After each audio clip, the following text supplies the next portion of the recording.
Hello,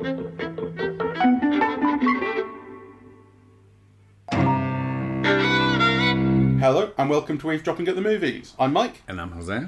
And today we're talking about Fantastic Beasts, The Secrets of Dumbledore. The third in the Fantastic Beasts series. So we previously covered the Crimes of Grindelwald in 2018, and the first film was out before we started in the podcast. This is the kind of universe built out of Harry Potter.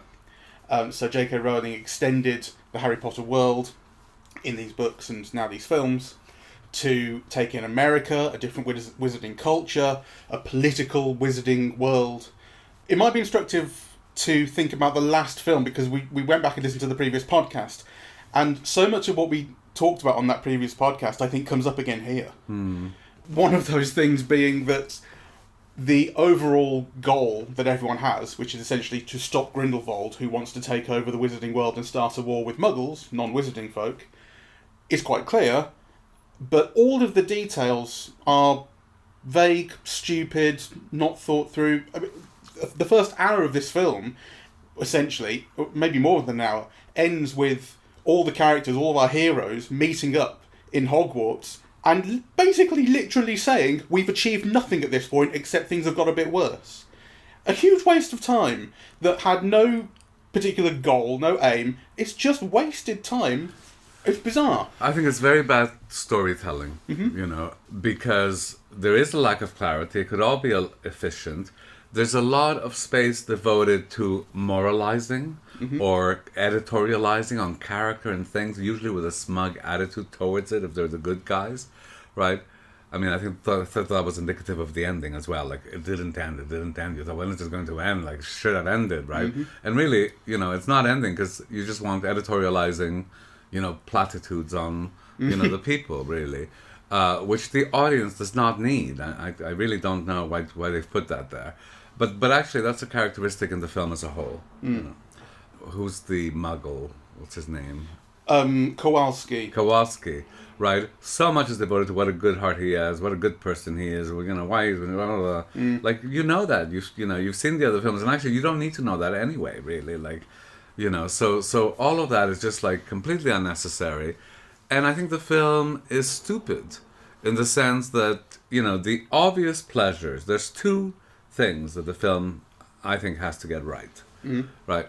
One is a world that connects to Hogwarts, because everybody remembers all of that with pleasure. It's the world of wizardry and the fantastic things that could be done with it, right? And the other one is the Fantastic Beasts. You want to see these beasts doing fantastic things or being fantastic. And actually, there's very little of that, I mean, I thought at least as a sop to the audience, when they go into Hogwarts, there would have been some sweeping camera into Hogwarts so you can remember what it's like, or there might have been a game of Quidditch being played, or just or you'd hear the theme, Yeah, something, right? But no, right? So I just think it's stupid not to have taken those things on board, particularly when it's replaced with, the most stupid things. I mean, that whole thing where Newt goes to save his brother, and he's got to dance with a crab, lobster, whatever they are. Didn't mind that. Oh, I thought it was just Didn't mind that. That's one of the few things in the film that I felt had any charm. When he goes into that crabby stance and starts waddling from side to side. It's a little bit of fun. It's a little bit of fun, and it's played for a laugh, and I really didn't mind it. Well, so much of the rest of the film is so self-serious and dark. I mean, visually dark. Not just, dark in terms of fates and plots and all that kind of stuff. Visually dull to look at. At least those crabs were bright red. Not bright enough. I know, but I think it was an interesting idea, but again, the execution was so bad. I didn't find it funny, and I didn't find it charming. I mean, I could see that the film was aiming for that, but it certainly didn't succeed with me, really. No. So I thought, there was a real problem. Yeah, I mean, I think the whole kind of Nazi thing as well, like Grindelwald's people. I mean, well, they're all German. And it really couldn't be more obvious. They're all German, and they're there to take over the world. And his people are literally dressed as the Gestapo. I know. Which, again, I think it's a mistake. I mean, I don't have a problem with them borrowing Nazi imagery, right? But I would have liked them to have done something more imaginative with it and not restricted so much to Germany, really. I think that's almost offensive, really. I'd be curious to know what people in Germany think. So, I mean, I'm trying to think. The only thing that I liked about it was there's an overall thread of Dumbledore and... His brother. No, Mads Mikkelsen. Oh, excuse me, Grindelwald. And Grindelwald having a blood tie that they can't act against each other because when they were young they were lovers and madly in love with each other and they made this blood pact. So actually I think that, you know, for a film like this to begin with the recounting of this love story between two men and, you know, kind of what led to it, I really like that, though I understand it's being cut for China. Wow.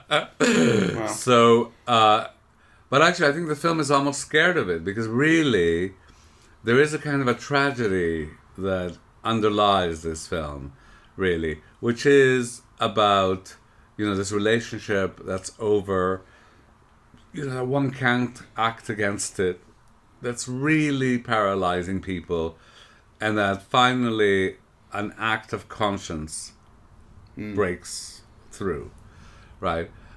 So I think something really quite marvelous could have been done with that, actually. It also has more than a hint of the trope of the sad, lonely gay man pining. Yes. You know, so clearly the love that Dumbledore had at least for Grindelwald, is very real and very, very keenly felt. And he feels the loss of Grindelwald, but he doesn't then, you know, go to make other connections or seek to. And it ends with this thing. So this is kind of a spoiler because it's the last scene of the film, but it's after the climax.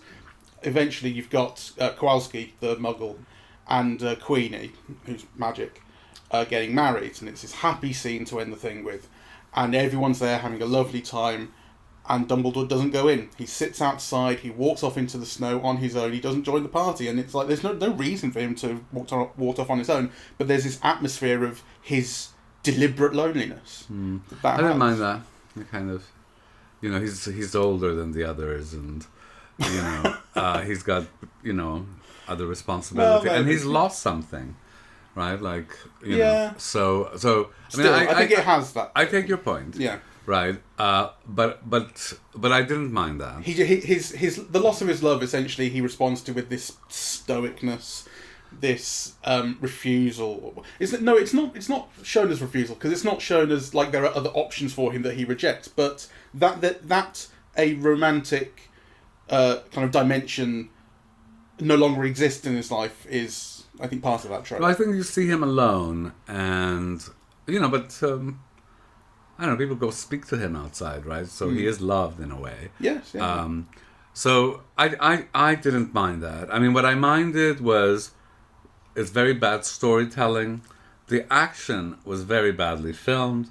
Again, I thought the thing with the crabs, you know, when you have the other monsters eating stuff, I mean, that should have been more exciting. Should all have been executed better. And in fact, that goes to the previous podcast. What your exact criticism, one of them, was I like the conceptualization, I don't like the execution. The ideas aren't bad. No. The ideas aren't bad, but they're not very well done. Again, this is David Yates directing, who directed the previous one, I think the one before that, and several Harry Potter films. And it's just, he's the kind of... On the last podcast, I referred to him as a yes man, and that's not knowing anything about him, but it comes across as a yes man type of director, where it's just getting the plot filmed, essentially, with not enough creativity or visual beauty. It has its moments. The last film had its moments too, and we talked about them, but they are only moments. Well, they're moments, and they're moments that the film doesn't build up on, because one of the things that I really like very much is, again, was it Kowalski? Kowalski. Yeah. You know, I love that character. I love the actor playing him, and you know, he was very charming when you first saw him, right? And you'd think that they would build on that, because actually that was almost like a little star moment, somebody making something of that part, in a way that was really audience pleasing. They throw it away in this film. They don't really give him any of those moments, right? Or actually, they kind of do, but they don't work. They give him quite a lot to do. Yeah. And he has a fairly important role in the story. I mean, he's an important part of that gang, put it that way. And actually, I think he probably had less to do in the previous film, and I wanted more of him. He is fun to see, and he is charming.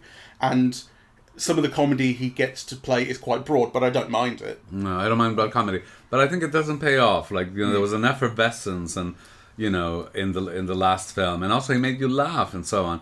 Whereas this, you could see the actor's just as good, you know, but actually what he's given to do and how it's filmed and the timing of it all is really the film's fault, you know, and they waste him. I did like, I love Jude Law, and actually I love Jude Law with Mitch Mickelson. I think they're very good together. Mitch Mickelson. I like Jude Law an awful lot, and we liked him in the previous one. And he does have that avuncular, knowledgeable, wise thing going on. What was happening with his accent in this, I don't understand, and I don't remember it being a problem before, where he basically speaks like Jude Law, except his R's. He does this with his R's. And I can't understand why. And it makes me think that maybe he's trying to imitate Richard Harris or Michael Gambon, who played Dumbledore you know, in the Harry Potter films as an old man, because obviously he's playing the young version. But I don't remember them speaking like that, and I don't remember Jude Law having spoken like that before. It doesn't seem to make much sense.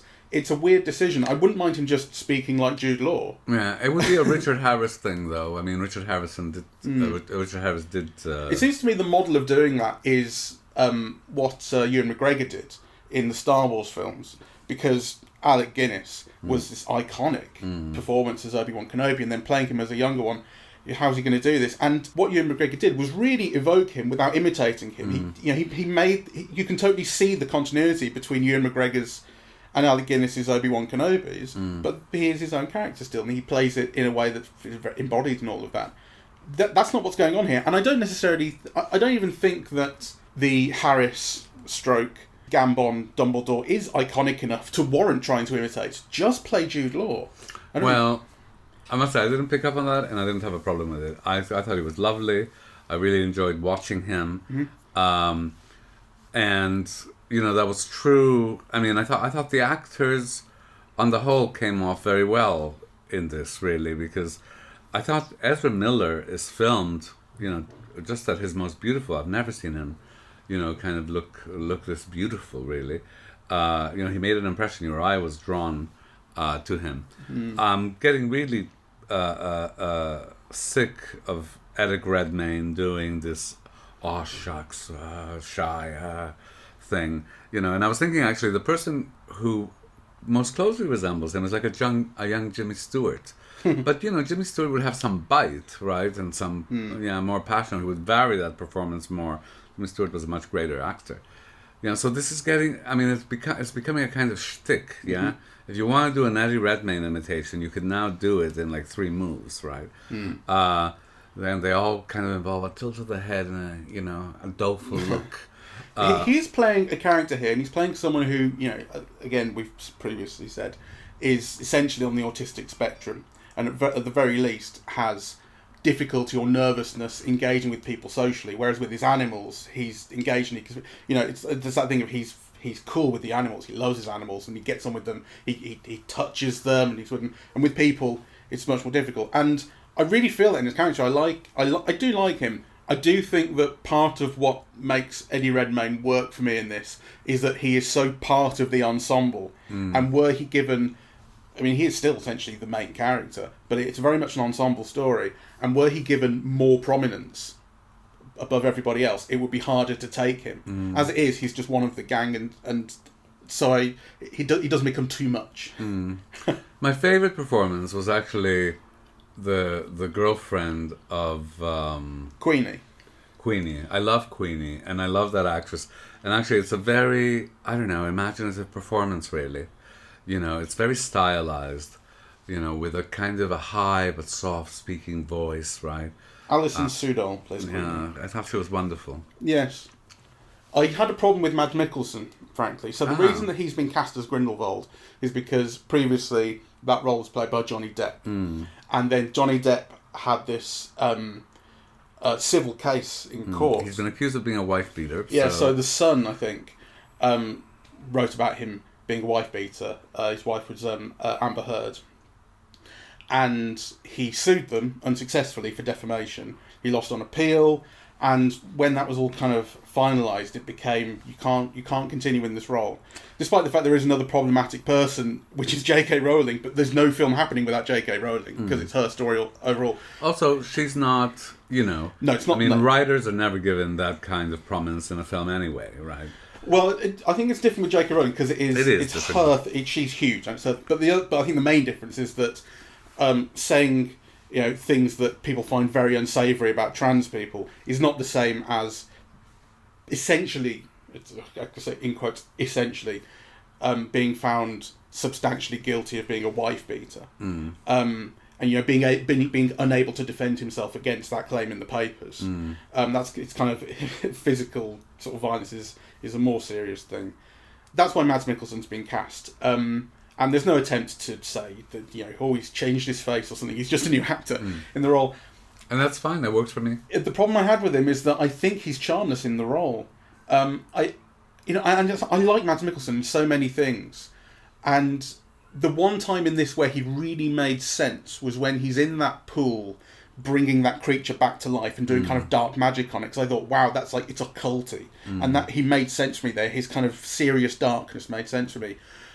But what he lacks that Johnny Depp had brought before and would have brought again is charm and charisma to being the evil, Well, that's true, though. I kind of... I just think he's lacking, that's all. Yeah, no, I liked him. And actually I was trying, because I like Johnny Depp as well. But there's something both very florid and very musty about his recent performances. And actually, because this is the film in which they really highlight the relationship with Dumbledore, I was glad that Johnny Depp didn't do it. Yeah,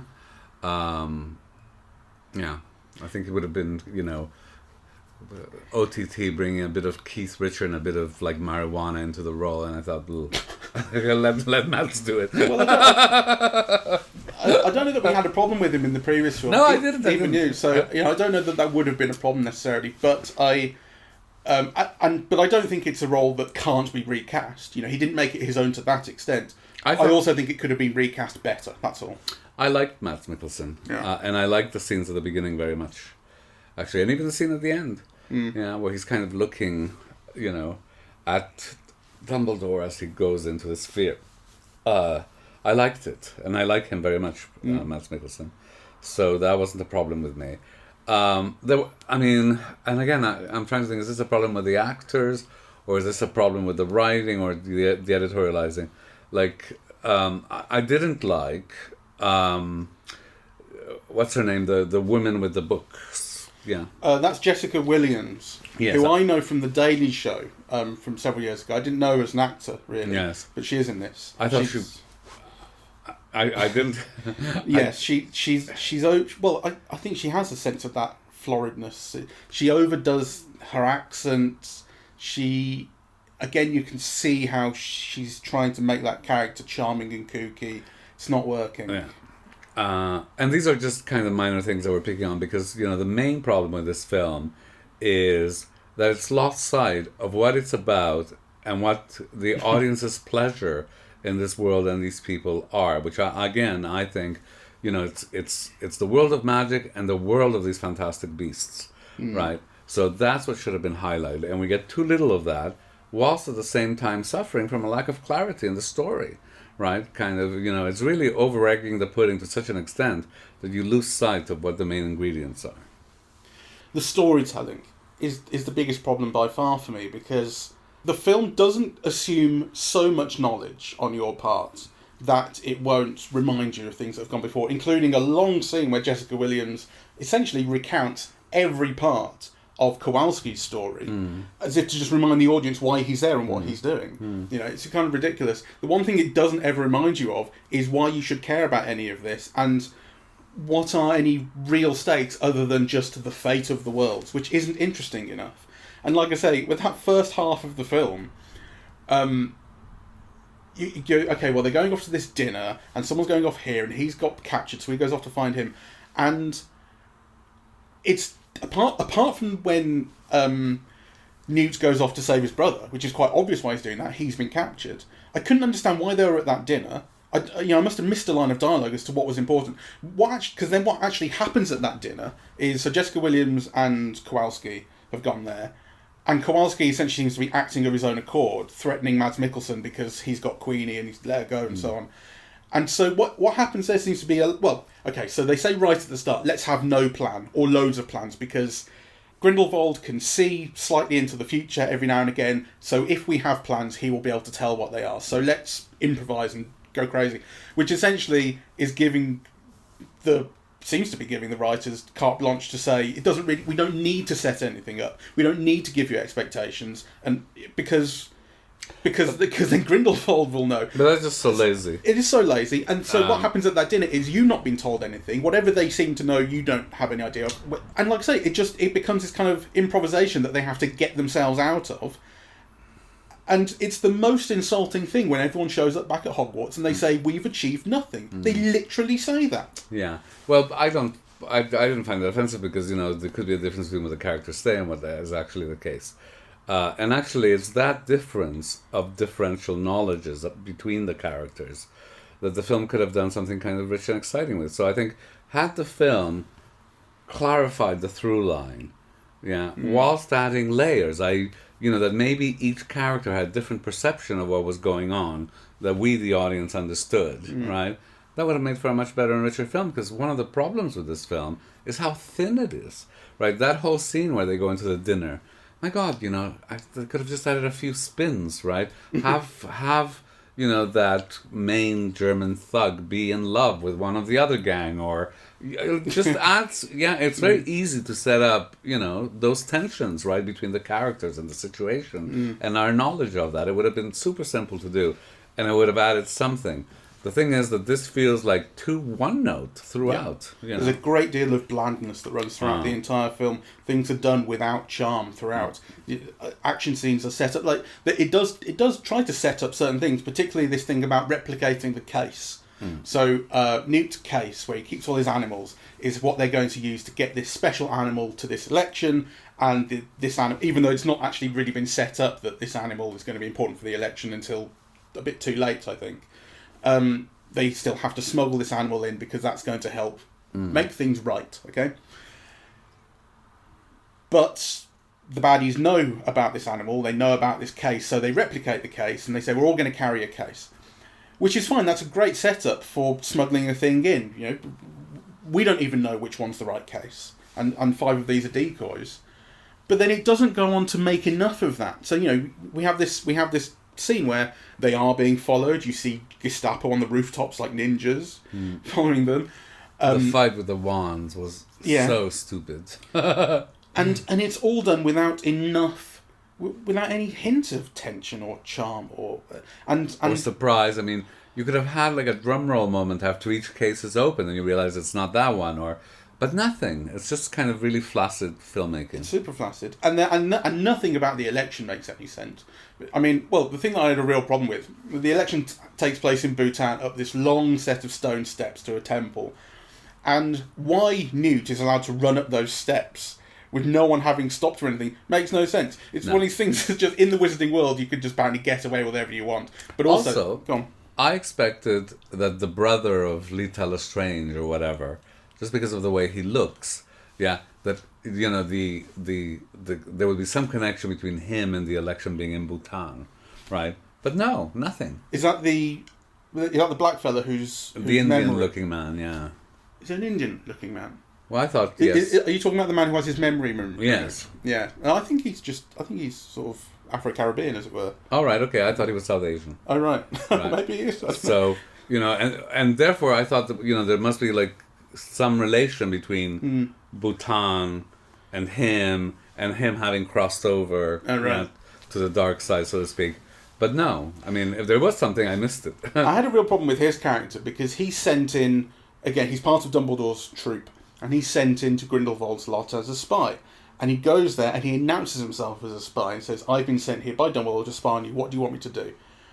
Which is clearly part of the plan or lack of plan. And because Queenie can read minds, she says, yes, he's telling the truth, but also he blames you for the death of his sister, and he thinks about revenge on you every single day.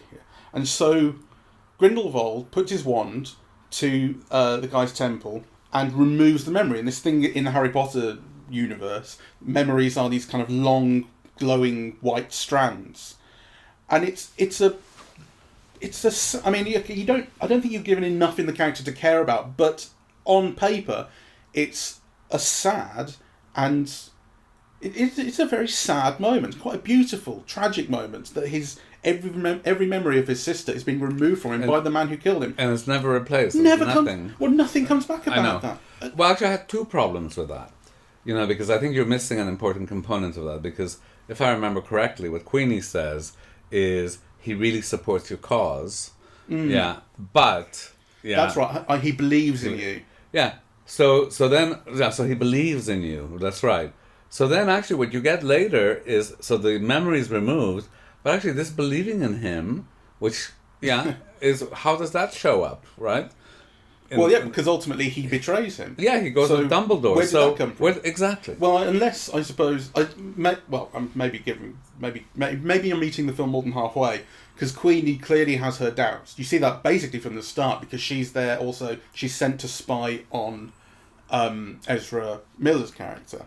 And she says, I am doing that, but I'm not telling him everything. Yeah. So she has her doubts from the start, so maybe she's also lying a little bit to him. But it would be good to signal that to the audience in some way, right? Yeah, that would make everything more interesting. Yeah, I'm having to meet the film more than halfway in saying that's what's happening here. Yeah. Anyway, I think we've gone enough of, this is like...